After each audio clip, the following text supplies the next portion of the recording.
에피쿠로스의 으뜸가는 제자였던 메트로드러스는 일찍이 우리들 속에 있는 행복의 원인은 외부에서 발생하는 행복의 원인보다 더 크다라는 제목으로 글을 썼다.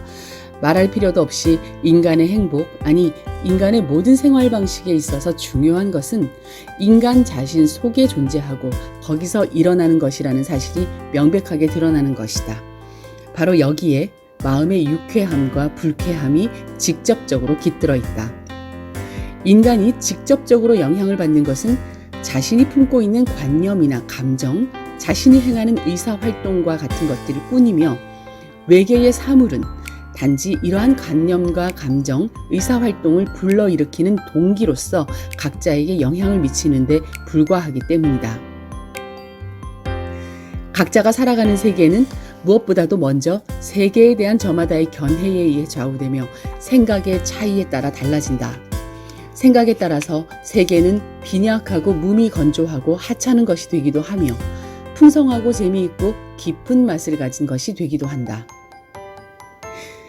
객관적인 면이 완전히 똑같다 하더라도 주관적인 면이 다르거나 주관적인 면이 같고 객관적인 면이 다른 경우에도 현재의 현실은 전혀 다른 것이 되어버린다.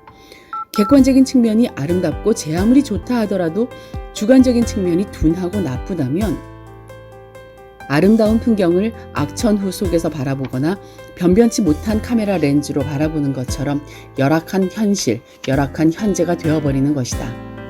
좀 더 쉽게 이야기해보자면 인간은 각자 피부를 두르고 있는 것과 마찬가지로 자신의 의식 속에 갇혀서 직접적으로는 그 의식의 영향만 받으며 살아가고 있는 것에 불과한 것이다.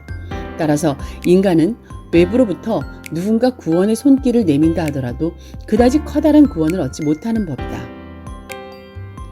지위나 부의 차이가 각자에게 서로 다른 역할을 연기하도록 하지만 결코 이 역할에 비례해서 행복이나 즐거움에 내면적인 차이가 발생하는 것이 아니며 이러한 경우에도 한 껍질 벗기고 나면 모두가 똑같이 괴로움과 고뇌를 가졌고 가엾이 여겨야 할 어리석은 자인 것이다. 인간의 입장에서 볼 때 존재하고 이행, 진전하는 모든 사물은 직접적으로는 결국 인간의 의식 속에 존재하고 의식에 대해서 이행, 진전하는 것이기 때문에 명백하게 의식 그 자체의 성질 상태가 무엇보다도 가장 중요하며 대부분의 경우 의식 속에 나타나는 사물의 모습보다도 의식의 성질, 상태가 더 중요하게 작용하는 것이다. 현재와 현실의 객관적인 측면은 운명의 손에 쥐어져 있다. 따라서 가변적인 것이다. 주관적인 측면은 다름 아닌 우리들 자신이다. 따라서 근본적으로는 불변적인 것이다.